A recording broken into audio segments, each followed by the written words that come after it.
9 metres. Your caller is John Russell. It's very fast. Lady Purpose moves up. Last to go in Napoleon, all set to go. The Maribyrnong Breeders, Nissan Handicap.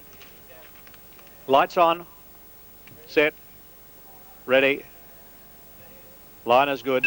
Racing this time, Perfect Dispatch, 2 Guns for Hire, one of the first to jump out with Ricaria, and Brilliant Disguise in the centre got away very fast, followed by Plush Embassy, and just in behind them is Lake Tahoe, and they were being followed by Western Sovereign. A bit further back then is Napoleon, followed by Smog Alert on the inside of Saya Sayenga, and Lady Purpose is last of all, 850 to run. Brilliant Disguise by a half length to Guns for Hire, a length away Plush Embassy, Ricaria racing deep on the outside of Lake Tahoe, Western Sovereign, out wider on the track Napoleon, 2 lengths to Smog Alert, followed by Saya Sayenga, and Lady Purpose is last of all in a compact field as they come by the 600. Brilliant Disguise just in advance of Guns for Hire there, followed by Plush Embassy, Ricaria, Napoleon, getting up along the inside Lake Tahoe and looking for a run just behind them. Western Sovereign ridden along Lady Purpose, and then Saya Sayenga, and last of all Smog Alert as they make the home turn. It's Ricaria moving up on the outside to take the leader. Ricaria and Guns for Hire getting through along the inside is joining it as they straighten up, and they're clear from Brilliant Disguise, followed by Lake Tahoe at the head of the others, then Western Sovereign,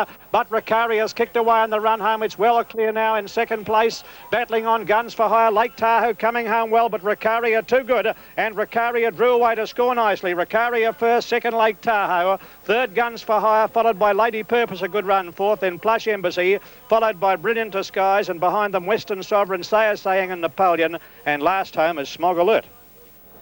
Certainly a good win there by Ricaria, by Nuclear Power, and very well bred in the Maribyrnong Breeders Handicap there.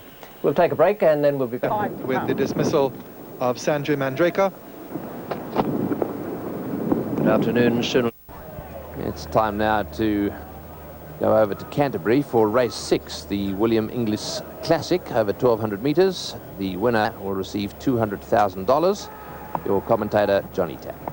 Thank you, Tony. Greg, yes, we're live at Canterbury Park Racecourse in Sydney for this $600,000 race, which is a fairly wide betting race, and Kenny Callender is about to check the tote call before the 92 William Classic. Yes, John, the prices on the New South Wales TAB. Number 1, Sir Spanner, is at 7 to 1. Number 2, Knight's Tale, about $4.40, equal favourite at the moment, just under 7 to 2. At exactly the same price is Shoeshine Henry. Now, Shoeshine Henry's trained by Mel Barnes, champion trainer. Mel's recovering after illness. I know he's watching his TV. Good luck to you, son. I'd love to see Shoeshine win for you. And he looks an absolute treat here in the enclosure. Number 4, Clear Harmony at 11 to 2. Hit the boards at 40. Blazing Keen at 20. Star of Mace Case, surprisingly short to my mind, at 6 to 1. Sharp Account at 100 to 1. Prince Kale at 66.0. Full Count at 40 to 1, Baton Bowl at 40, Birchley at 66, Freeze the Secret 80, Emerald Smile 100, Lynx well in the market now into about 8 to 1 Lynx, and 30 to 1 Diplomatic Choice. The emergencies were not required.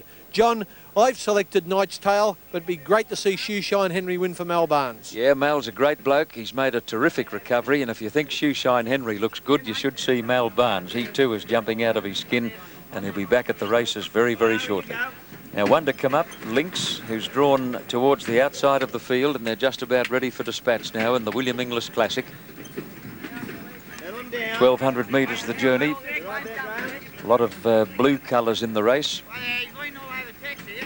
Now, the starter, Billy Dale, about to climb onto his rostrum and release the field. Lynx has moved up towards the extreme outside, and they're about set. One or two of the riders calling out to the starter. They're not happy. Gates open, off and running, and Full Count is about the first out. Emerald Smile began well, and so did Hit the Boards, and Sir Spanner quickly away. So is Lynx on the extreme outside.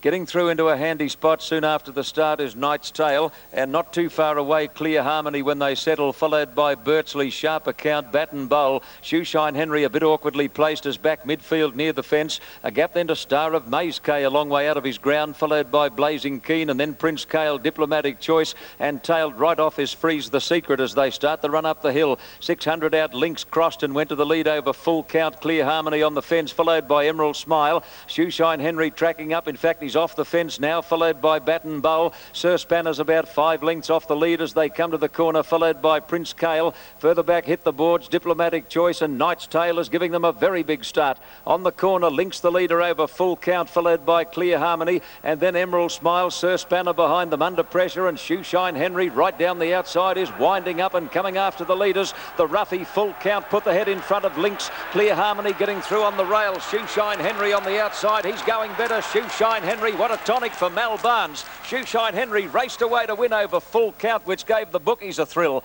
Clear Harmony, I think, third in front of Diplomatic Choice, and then Links and Sir Spanner, followed by Emerald Smile. Knight's Tale never got in the race, then Prince Kale. Further back, Blazing Keen, Batten Bowl, Birchley, Hit the Boards, Freeze the Secret.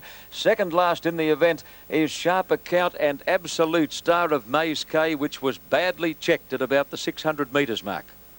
Oh, he got knocked rotten, Star of Maze K. I just caught it out of the corner of my eye, put him right out of business. Well, what a tonic for trainer Mal Barnes. Shoeshine Henry, ridden by Mick Dittman, pays $4.30 and $2. The bookies hope second. That is Full Count, number 10, which will pay a place dividend of $6.10, and Clear Harmony third, number 4, a place tote of $2.30. Well, Ken, you heard Kenny Callender's comments. Trainer Mal Barnes watching at home, and he'll be doing handsprings after that. Well done, Mal Barnes. See you back at the races shortly, and a great ride by Mick Dittman as we go back to the third test. Welcome back to the Sydney Career Ground. Shoeshines. And there they are. Race 6 at Canterbury.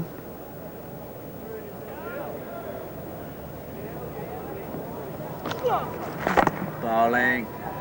PDA Islero handicap, 16-14 metres, and your caller is John Russell. Number 7, which is Marabou's Phantom, 12-1, number 8, Port Phillip, and Prem at 40-1. They're moving in pretty well, waiting for Port Phillip. Races in the same colours as the previous winner, Knights Contessa, who just nosed blue set out of the prize in the very last hop. Port Phillip moving in at high armour. The Penshurst Cup winner is the last one to go up. High armour won here 2 starts back, beating Looks Great. Looks Great has a 4 kilo weight advantage on High Armour for that defeat. They're off and running now, and Marabou's Phantom the first into stride in company with Looks Great and beginning well. Charlie's Comment and Prem got out fast with Port Phillip, Stuart Savenda and High Armour second last, and Foxwise has dropped out to last. 1400 a runner. Marabou's Phantom on the inside and Looks Great together by a length to Prem out very deep as Port Phillip, followed by Stuart Savenda and Charlie's Comment over on the inside. High Armour second last, and Foxwise is bringing up the rear. 1200 a runner, and Looks Great has taken up the running, nearly a length on Port Phillip, a length and a quarter. Marabou's Phantom on the inside of Prem. Stuart Saventa's in behind them, followed by Charlie's Comment. High Armour second last, and Foxwise is last of all. They've passed the 1,000 metre mark. Looks Great doing it well, leads by a length to Port Phillip. A length away then Marabou's Phantom on the inside of Prem, and going up 3 deep is Stuart's Event, followed by Charlie's Event.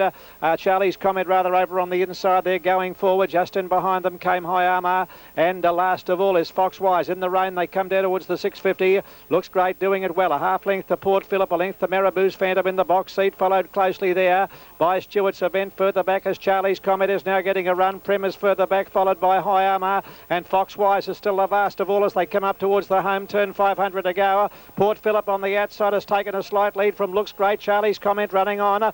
They're followed by Marabou's Phantom. Stuart's Event is back behind them, followed by High Armour as they make the home turn. It's Charlie's Comment moving up on the outside to tackle Port Phillip, and over on the inside is Looks Great as they straighten over. Charlie's Comment on the outside has taken the lead inside. The final 200 metres is clear. Marabou's Phantom is running on well. Port Phillip and Looks Great, but Charlie's Comment the leader close to home. It's hanging on. Here comes High Armour down the outside. Charlie's Comment will win. Charlie's Comment by a length to High Armour second.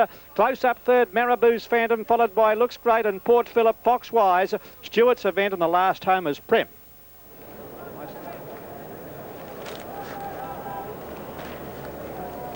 Welcome back to the SCG. Those are the dividends from Moonee Valley, race 7. Just looking at the return catch there from Shane Warne. May well have been that was a no ball. Lee Welter over 1,200 metres, and once again Johnny Tapp is your caller. Thanks, Tone. 2 horses to move in. So, Ken, we've got very little time to check the tote call. You might like to look at 1 or 2 favourites. Exactly, John. I'll be as quick as I can. The top one, Generous Prince, now is into about 6.5 to 1. Majestic Drums 15, Idlesome 16, Graphic 10, Sovereign Special 12, Mr. Spats 12. Clear cut favourite is Double Ace at 2 to 1, $3 even for $1 a turn. And the next one right down near the bottom, Short Crust at 6.5 to 1. She's well in the market. I better go to John. They're all in. The starter's got them in his hands. Stalls fly open, off and running in the Lockyer Sleigh stud handicap, and Federate began like a rocket wide out, went straight to the lead over Leke Dan, Sovereign Special, Pro Guy and Idlesome wide out. Double Ace being hunted a bit by Dittman in the early part to try and get over from a wide alley. Close handy Regent Steel, followed by Majestic Drums, Graphic between horses, then Mr. Spats and Whiskey George, and a good way back Short Crust and Targlish. Generous Prince is back last at the 800 mark. Federate got to the rail to lead over Sovereign Special, Idlesome on the outside, then Leke Dan, Pro Guy, followed by Double Ace, and further back Regent Steel, Majestic Drum, Star Maverick got into trouble there. Further back is Graphic, and then Short Crust and Targlish, Whiskey George, followed by Mr. Spats, and Generous Prince is well back as they come around the corner. Federate led over Sovereign Special, and they've got away from the others. They turn for home about 5 in front of Pro Guy, followed by Idlesome. Double Ace has now run into 3rd place on the outside and is coming out after these leaders, followed by Graphic, and Generous Prince down the middle of the track is coming with a wet sail. Look at him sprint. Generous Prince right out under the arches. He raced up to Double Ace and Federate, and is this a big win? Generous Prince driven to the lead by little Timmy Phillips, hands and heels to the line, and Generous Prince makes it a last to first win. Short Crust got 2nd, Double Ace 3rd, then Targlish and Whiskey George, Federate, followed by Majestic Drums, Graphic, Mr. Spats and Star Maverick, Sovereign Special, Idlesome, Leke Dan, Pro Guy, and last of all is Regent Steel. Generous Prince was absolute last at the 800 metres mark, and not just last, but 3 lengths last at one stage. Terrific effort. Number 1, Generous Prince, Tim Phillips, $7.70 and $2.70. Now, Double Ace will get 2nd. 8-second Double Ace, a place tote of $1.60. And was it Federate 3rd? I think it was. Federate 3rd. No, Short Crust. 16 will get 2nd, I beg your pardon. Short Crust, a place dividend of $2.60, and Double Ace 3rd, $1.60. OK, we return to the 3rd test at the SCG. Welcome back. 1 Stone Cold Certainty, and that Darjeeling tea does Ravi Shastri a lot of good. He's come out here and played beautifully since the tea break. Moved on to 82 now.